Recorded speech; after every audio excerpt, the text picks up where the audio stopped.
जो हमने ड्रग्स छोड़ी थी ना, ये हवा की वजह से ना हो रहा है। चलें, जो ड्रग्स हमने छोड़ी थी पहले एक बार हम उसको दोबारा से देख लेते हैं कि हमने पढ़ा था स्टमक में जो आइंस जो बनते हैं प्रोटॉन पंप की वजह से, वो हाइड्रोजन आयन होते हैं, पोटेशियम आयन होते हैं। उसके साथ हमने कहा था कि ये जब ज़्यादा बन रहे होते हैं तो HCl ज़्यादा बन रहा होता है, तो हमारे मैदे में जो है वो तेज़ाबियत हो जाती है। यानी HCl बेसिकली HCl क्या है, तेज़ाब है, हाइड्रोक्लोरिक एसिड है, ठीक है। तो वो हमारे मैदे में तेज़ाबियत शुरू कर देता है। वो मैदे में तो कोई इशू नहीं करती, लेकिन उसके सराउंडिंग में जाके हमें परेशानी पैदा करती है।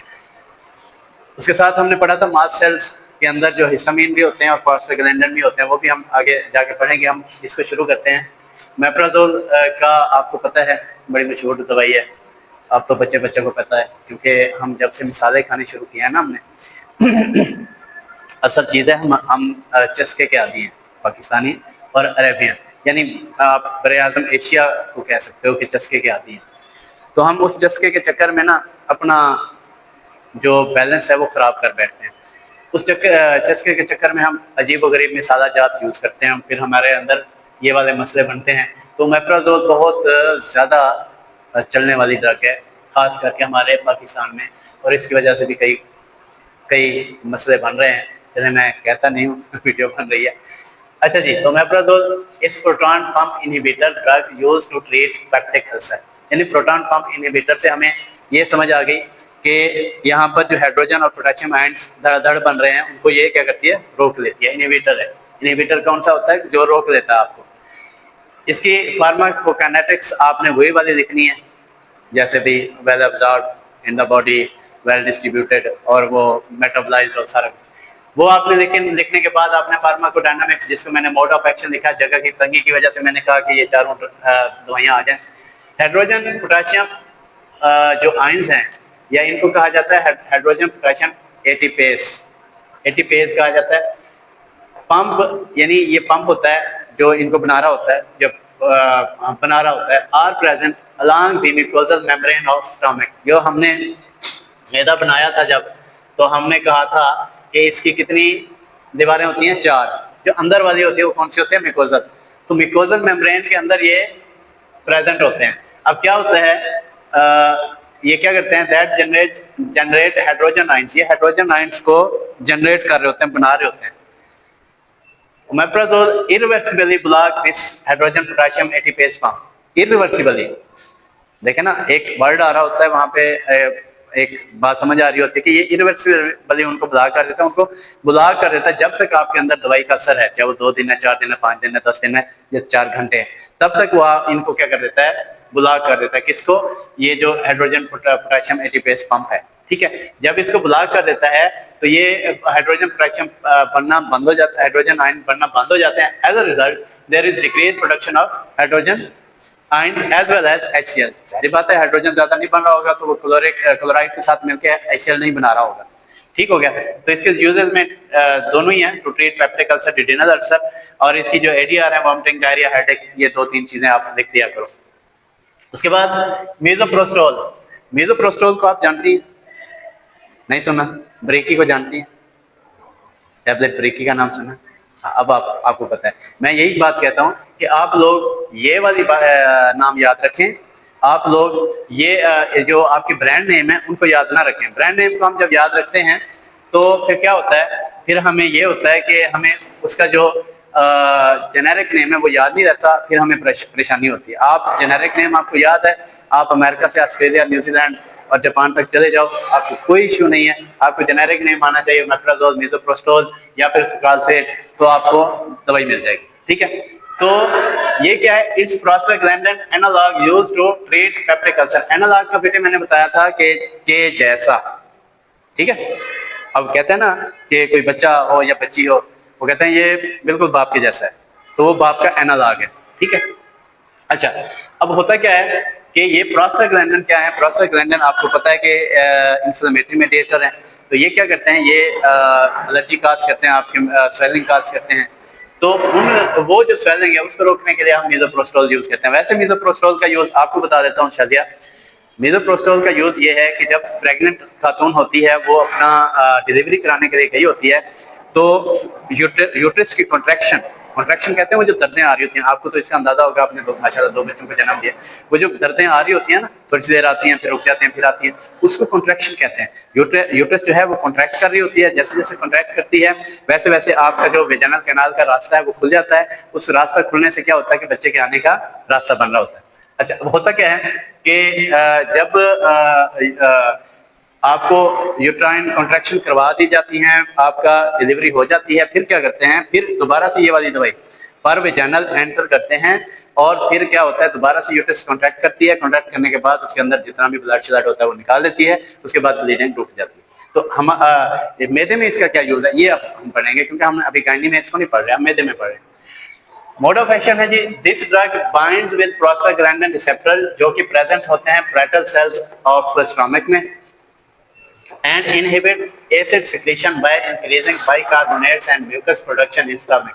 ये क्या करते हैं, ये एसिड सिक्रेशन को क्या करते हैं, इनहिबिट कर देते हैं किसके जरिए, बाइकार्बोनेट्स पैदा करके या उनकी प्रोडक्शन को इंक्रीज करके। बाइकार्बोनेट्स क्या होते हैं, बेसिकली बाइकार्बोनेट्स जो है वो आपके बेस के एलिमेंट्स हैं, यानी एसिड के एलिमेंट तो आपके हाइड्रोक्लोरिक एसिड ऑलरेडी वहाँ पे है, पेप्सिन एंजाइम भी है जो इस एसिड में बड़ा फ्रीली घूम फिर लेता है, लेकिन बाइकार्बोनेट्स जो हैं वो बेस के एलिमेंट्स हैं और आपके मैदे में या कहीं भी बेस बनानी हो यानी अल्कलाइन वहाँ पे प्रोडक्शन करते हैं, तो बाइकार्बोनेट्स क्या करते हैं, ये इंक्रीज हो जाते हैं किसकी वजह से, मेसोप्रोस्टोल की वजह से।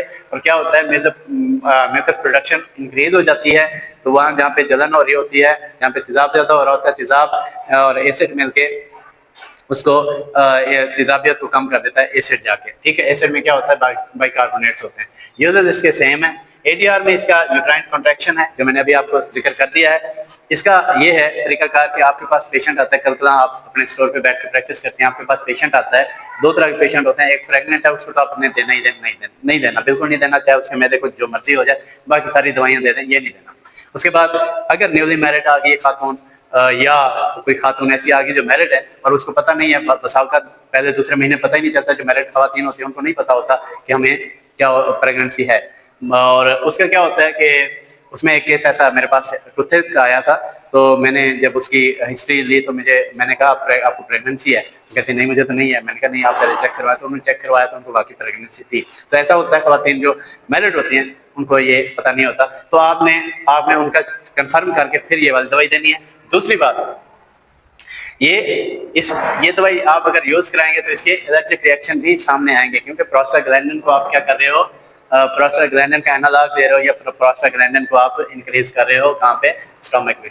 फिर क्या होता है जी, कंट्राइंडिकेटेड इन प्रेगनेंसी। कंट्राइंडिकेटेड बेटे होता है कि बिल्कुल नहीं देनी, ठीक है, बिल्कुल नहीं देनी। इंडिकेशन होता है कि देनी है और कंट्रा इंडिकेशन होता है कि नहीं देनी। ये अभी आपके जो दवाइयाँ होती हैं, दवाइयों के अंदर एक पेज होता है, वो जिसको पम्फलेट कहते हैं, उसको निकाल के पढ़ें तो उसके इंडिकेशन, कंट्रा इंडिकेशन, सारी चीजें ये लिखी होती हैं। खैर ये प्रेगनेंसी में आपने बिल्कुल नहीं देनी, वरना ये यूट्रस की कंट्रैक्शन शुरू करवा देगी, चाहे 1 महीने के, चाहे 4 महीने के, चाहे 6 महीने के, वो उसने क्या करना, अबॉर्ट करा देना। अबॉर्ट होता है कि यूट्रस से बाहर निकाल देना, ठीक है। एल्यूमिनियम हाइड्रोक्साइड, ये क्या है, ये एंटासिड है। It's an antacid that neutralize stomach acidity. ये इसका सादा सा तरीका है कि ये आपकी मैदे की एसिडिटी को कम कर देती है। अच्छा जी, कैसे करती है, मोड ऑफ एक्शन है जी, antacid are weak base that react with acid to form water. ये क्या करते हैं, ये एसिड के साथ रिएक्ट करके वाटर बना देते हैं। अब मैदे में वाटर की प्रोडक्शन हो जाएगी और एसिड पानी की वजह से भी कम हो जाएगा, क्योंकि पानी भी तो असास है, ठीक है जी, सॉरी अल्कलाइन है ठीक है। अच्छा, ये होता कैसे है मैं अब आपको बताता हूँ। मिसाल के तौर पर सोडियम क्लोराइड आप जानते हैं कि ये बेस है, ठीक है, और जो HCl है वो क्या है, एसिड है। अब जब ये एक दूसरे से मिलेंगे तो क्या बनाएंगे भला, सॉरी सोडियम क्लोराइड नहीं बेटे, सोडियम ऑक्साइड, हाइड्रोक्साइड, क्योंकि ये हाइड्रोक्साइड है, ये OH ग्रुप जो होते हैं ये असास होते हैं, सोडियम हाइड्रोक्साइड, यहाँ पे मैं गलती कर गया। अच्छा, अब क्या होता है, जब ये दोनों मिल जाएंगे तो ये सोडियम क्लोराइड बन जाएगा और H2O बन जाएगा। कैसे बनेगा, हम यहाँ लिखेंगे सोडियम क्लोराइड प्लस H2O। क्या ना समझ लगी है, एक हाइड्रोजन ये है, एक हाइड्रोजन ये है और एक ऑक्सीजन ये है, ये तीनों मिल के क्या बनाएंगे, H2O, ये पानी बन जाएगा और ये सोडियम क्लोराइड। लेकिन हम तो यहाँ पे एल्युमिनियम हाइड्रोक्साइड को देख रहे हैं, तो हम दोबारा से लिखेंगे HCl, यहाँ पे लिखेंगे एल्युमिनियम हाइड्रोक्साइड। ठीक है, ठीक हो गया। फिर हम क्या बनाएंगे, फिर हम बनाएंगे बराबर है एल्युमिनियम क्लोराइड प्लस H2O। समझ आ गई? यानी कि ये वाला जो HCl है, ये जो एल्युमिनियम है, ये क्लोराइड के साथ मिलकर एल्युमिनियम क्लोराइड बना लेगी, और ये जो OH ग्रुप है ये इस H के साथ मिलकर पानी बना लेगा। ये मैंने आपको एग्जांपल वैसे समझाई है, सादी, यानी जो हमारे यहाँ पे मोस्टली यूज होती है, और ये असल वाली ये वाली। ठीक हो गया, यहाँ तक समझ आ गई? इसके यूजेस सेम है, ATR कोई नहीं है। अब आ जाए स्क्रॉलफेट की तरफ। It's a mucus protecting agent used to treat peptic ulcer. ये क्या करता है, ये म्यूकस को प्रोटेक्ट करता है, क्योंकि आपकी ये वाली म्यूकस मेम्ब्रेन होती है, जो दीवार होती है अंदर वाली, वो म्यूकस होती है, तो ये क्या करता है, म्यूकस प्रोटेक्ट करता है। कैसे करता है, इसका फार्माकोकाइनेटिक्स आपने वही लिखना है, मोड ऑफ एक्शन में यानी फार्माकोडायनामिक्स में आपने लिखना है इट्स